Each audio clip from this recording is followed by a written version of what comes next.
अब हमारे पास एक और बड़ा ग्रुप आ गया, this is the mineral group. Mineral group वो है जो लॉन्ग एक्टिंग है और डीप एक्टिंग है। पॉइजन क्या है? Short acting and deep acting. आनन फानन बंदे को फारग कर देता है। सांप काटेगा ज़्यादा कई साल दिन नहीं गुजारना देता ना, 2-4 दिन ही फड़क जाएगा। लिहाजा पॉइजन ग्रुप जो है ना वो आप एक्यूट में भी इस्तेमाल कर सकते हैं, क्रॉनिक में भी इस्तेमाल कर सकते हैं, लेकिन उसकी सेवेरिटी जो है वो मिनरल ग्रुप से बहुत ज़्यादा है। ये ध्यान में, जहाँ आप समझें कि रातों रात बंदा गया, सुबह गया, बचता नहीं, वहाँ पे आपने पॉइजन का सहारा जरूर लेना है। वो फिर पॉइजन आपको उस क्राइसिस से निकालेगा, और स्पेशली स्नेक पॉइजन। फिर हमारे पास दूसरे पॉइजन भी हैं। तो जहाँ आप दे रहे हैं कि गया है, हाथों से निकल रहा है, वहाँ निसोड़ लगा के पॉइजन पे आए। और खुदा ने हर दवाई का अल्टरनेटिव निसोड़ में भी रखा हुआ है, मिनरल में भी रखा है, प्लांट में भी रखा है, पॉइजन में भी रखा है। ठीक है जी। निसोड़ में आप देखें जी, बड़ी मेजर रेमेडी जो है ना वो है मर्क साल। मर्क साल और मर्क का ये बेसिकली एंटीसाइकोटिक, साइकोटिक भी है, एंटीसिफिलिटिक भी है। और ये गुर्दे को बहुत ज़्यादा जो पस सेल्स आ रही होती है किडनी से, वो मैं कहता हूँ किडनी से आ रही है, सीमन से आ रही है, मर्क साल मज़े का काम है। अक्सर मरीज आते हैं ना, सीमन आता है उसके अंदर पस आती है, मर्क साल नहीं। बिल्कुल, मेरे पास अभी एक केस था, उसके जो है ना स्पर्म कोई 2-4 थे मिलियन इस तरह थे, और थले न्यूमरस पस सेल ढेर आए हुए थे, न्यूमरस। मैंने काशी ट्यूबर मेडोरिन नाम के मर्क साल दी उसको। मैंने कहा यार महीने बाद आप यकीन, मैंने जंप करके 60 मिलियन से ऊपर गया और पस आप पीछे गायब होगी। तो ये पस को जड़ से निकालती है, ये ध्यान में रखें। और किडनी के केसेस में पस तबाह करती है किडनी को, मर्क साल को न भूलें, बहुत बड़ी दवाई। और किडनी की छन्नी को, जिसको ग्लोमेरुलस कहते हैं, उसकी छन्नी को जो खराब कर तबाह करती है, वो 2 बड़ी दवाइयाँ रेपर्टरी मटीरियल मेडिका में लिखी हुई। एक मर्कार लिखी हुई है, एक काली क्लोर लिखी हुई है। जहाँ साहब बहुत स्टडी गौर पर मारे पढ़ते होंगे वो भी, क्योंकि वैसे सब्जेक्ट तो आपका है, लेकिन मैं भी बीच में घुस आया हूँ। लेकिन मैं अगर आपने रोज के मरीजों को, मैं कई दफ़ा मौसम कहता हूँ यार रोज भूल जाता हूँ मैं क्या यार गुर्दे के मरीज तो अल्लाह कर हम रोज कितने देखते हैं। मेरे ख्याल कल मैंने कोई 350 मरीज देखा होगा, तो इसमें 60-70 तो गुर्दों वाले ज़रूर होंगे। तो हमारे पास भी एक बड़ी रेंज है किडनी के पेशेंट। मर्क साल तो पॉलीक्रेस्ट रेमेडी जी, आप इससे जो मर्जी है काम लें, आप इसको समझ जाएं तो फिर आप इसको जहाँ भी छोड़ेंगे आपको, ये तो दांतों के दर्द ठीक करती है, ये तो गुर्दे को ठीक कर देती है। ये मेरे पास एक केस आया है, मैं आपको बताऊं सिफिलिस का, और सिफिलिस का केस है पिछले 25 साल से। वो आया बंदा कहीं उधर से, पंजाब के इंड से कहीं से, तो मुझे कह रहा है कि जी मैं पूरी दुनिया के डॉक्टरों को मैंने छान मारा है। कोई मेरे से 3 महीने पहले गठी 3 महीने की दवाई ले गया था। तो कहता है मैं आपके पास इसलिए आया हूँ कि आपका मैंने सिफिलिनम पे लेक्चर सुना था, सिफिलिस पे। तो मैं सारी दुनिया फिर के आया हूँ, बहुत बेचारा वो कहता मुझे सिफिलिस है। और जो आपने वो स्टोरीज में बयान की हुई है सिफिलिस की, वो मेरी उसी स्पीड से मेरे पास आती रही। पहले साल मुझे क्या हुआ, खैर किस्सा मुख्तसर। तो वो कहता है पहली दफ़ा मुझे एहसास हुआ कि अब मैं ठीक हो रहा हूँ, मेरी सारी चीज़ें रिवर्स हो रही हैं। समझ आइए। तो ये मर्क साल एंटीसिफिलिटिक है, और उसको मैंने 2 ही दवाइयाँ दी हुई हैं, एक कार्सिनोसम दी है, एक सिफिलिन, और 3 दी है, एक कार्सिनोसम दी है, एक सिफिलिन दी है, और एक मर्क साल दी है, बस। समझ आइए आपको। तो ये जो बड़ी दवाई है, हड्डियों की ये दवाई है, गम्स की ये दवाई है, ये बहरहाल बहुत बड़ी दवाई है। इसको मैं एक दवाई, मेरा इस पर बड़ा डिटेल लेक्चर है। मैग्म्योर, मैग्म्योर जो है ना, ये बेसिकली इसके अंदर भी किडनी की फिल्ट्रेशन का जिक्र है, इसलिए हमने यहाँ डाल दी, और ये रेपर्टरी पे भी मौजूद है। वैसे तो ये बेसिकली दवाई है उसकी लिवर की दवाई है। अब फास्फोरस इट्सेल्फ बहुत बड़ी दवाई है जी। अब नेफ्रोटिक सिंड्रोम में बहुत यूज़ होने वाली दवाई है, नेफ्रोटिक सिंड्रोम में। प्रोटीन यूरिया, प्रोटीन में बहुत अच्छा काम करती है, बहुत सारे डॉक्टर इसका कसरत से इस्तेमाल करते हैं। तो phosphorus is a good remedy for kidney failure या प्रोटीन उसके लिए। नेट्रम सल्फ, नेट्रम सल्फ इससे एक और बड़ी दवाई है। ये नेट्रम म्योर के साथ साथ चल रही है। ये क्या करती है, ये पानी ड्रेन करती है, जिस्म से फालतू पानी ड्रेन करती है। और ये जो दवाई है बेसिकली साइकोटिक बेस्ड दवाई है। ये पानी की जिस्म में जब अफरात हो जाए, नाइट्रोमेयर पानी को जिस्म में डिस्ट्रीब्यूट करती है, ये फालतू पानी जिस्म से बाहर निकालती है। ठीक है जी। कलकेरिया फॉस, कलकेरिया फॉस हमने यहां इसलिए डाली कि ये प्रोटीन की बड़ी दवाइयों में शुमार होता है। इसका कमजोर लीन प्रोटीन बड़ा अच्छा ये कंट्रोल करती है।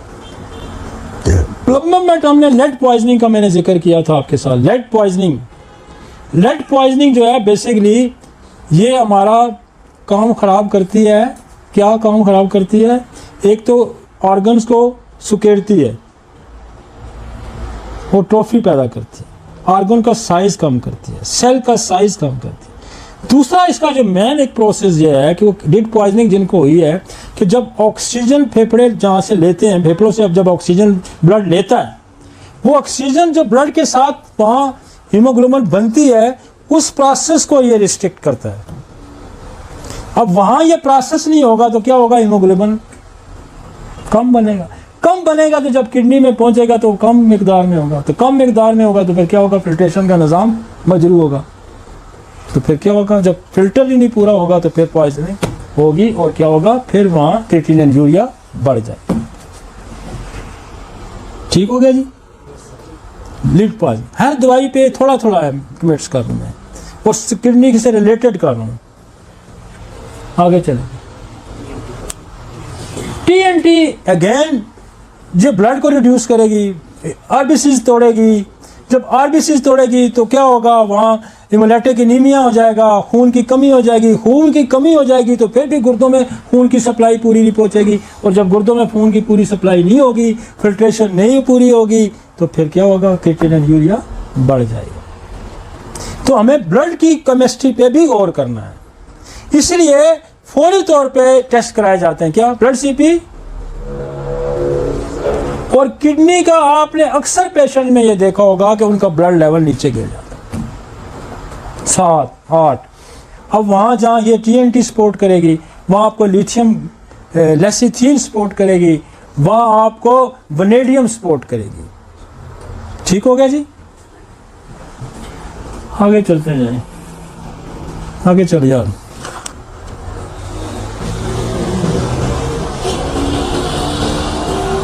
औरमेट,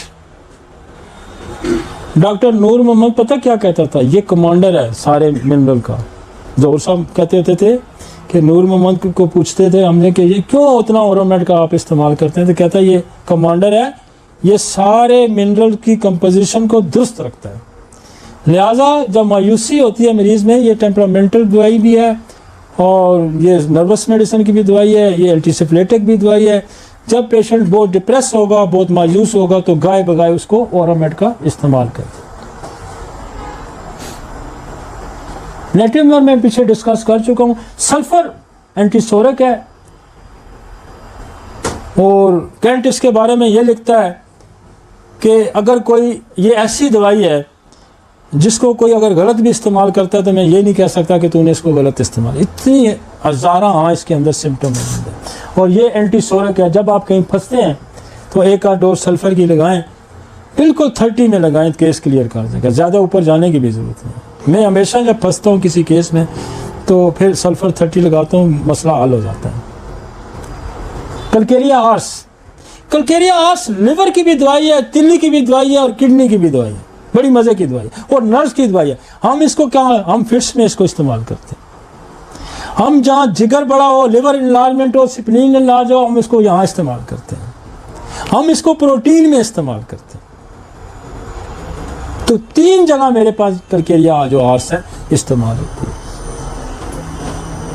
आर्सेनिक एल्बम जो है वो असाइटिस में भी यूज़ होगी। पानी जहाँ एपस काम करती है, एपस गर्म है, एपस को ठंड से बेहती होती है, इसको गर्मी से बेहती होती है, थोड़ा वहाँ डिफर करती है। तो आर्सेनिक भी प्रोटीन भी ठीक करती है, किडनी को भी ठीक करती है। वो एक कॉन्स्टिट्यूशनल रेमेडी है, वो भी पॉइजन ग्रुप से तल्लक रखता है, बहुत बड़ी दवाई है। Cuprum ars, cuprum ars basically जहाँ इलेक्ट्रोलाइट्स आपके बॉडी के अंदर कम हो जाएंगे, ये याद रखें। जब इलेक्ट्रोलाइट्स कम होंगे तो क्या पेशेंट को क्रैम्प्स पड़ेंगे, बेसिकली क्यूप्रम मेट है। अब क्यूप्रमेट जो है वो आर्सेनिक के साथ मिक्स होके जहां बॉडी के अंदर इलेक्ट्रोलाइट्स रिड्यूस हो जाएंगे, वहां किडनी में जब इस्तेमाल करेंगे तो क्रिएटिनिन यूरिया भी ठीक करेगी, इलेक्ट्रोलाइट्स भी करेगी। ठीक हो गया जी, आगे चलो।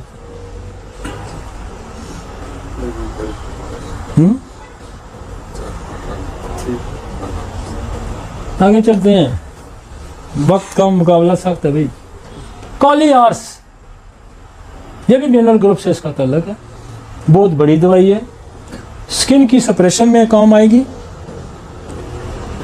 कालीक्लोर, कालीक्लोर को आप पढ़े ना जाके जरा बोरक में, आपको मजा आ जाएगा और आप कहेंगे कभी हमने इसको इस्तेमाल क्यों नहीं किया। ये भी किडनी के जो फिल्ट्रेशन निज़ाम है उसको तहस नहस कर देती है।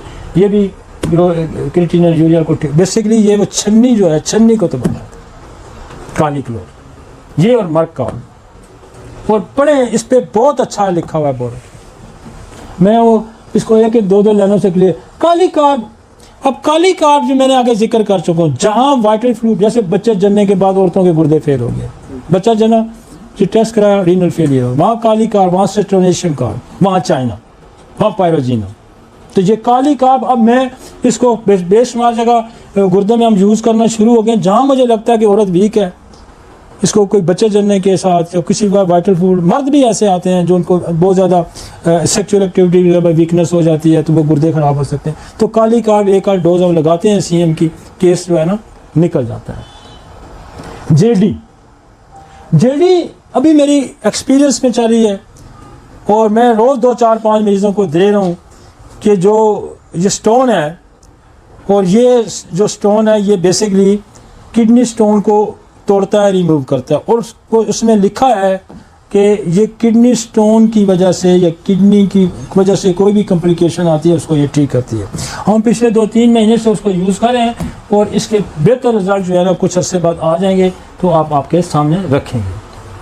ये नीचे वाली 2 दवाइयाँ में पहले सेट्रोनेशियम कार्ब भी डिस्कस कर गया हूँ और वनेडियम भी डिस्कस।